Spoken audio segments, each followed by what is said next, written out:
Check करवाला। कहीं को बीन पाना चावा कई को सांप आने बाप रे बाप।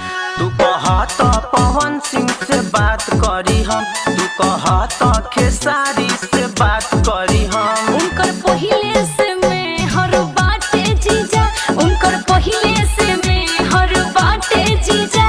साली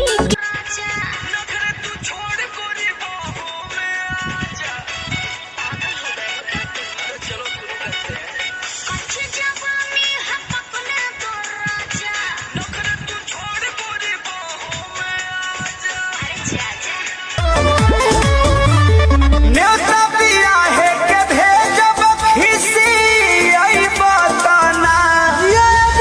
न्योता पिया है के भेजब खिसी आई बताना कि यही बा मॉडर्न हमार। एक पल में ही नशा उतर जाएगा, मेरी जहर है जवानी पी के मर जाएगा। एक पल में ही नशा, केहू न बोलेला पीछे आगे डोलेला, चली जब रूपवा सवार के। चललू गोरी झाड़ के झाड़ के झाड़ के ना। चललू गोरी झाड़ के झाड़ के झाड़ के ना।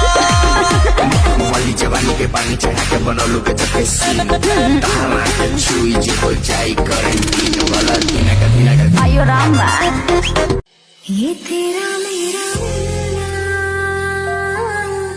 यूं दिलों का खिलना,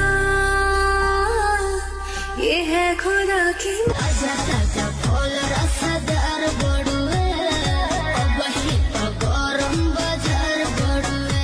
चलो ठेला पाया के लाले हम बीछी के हो। चलो ठेला पाया के लाले हम बीछी के हो। बोला का भाव बात हरा लीची के हो। सुनने लगी हूँ रोजाना, अले मिला सुना क्या सुन रहा है?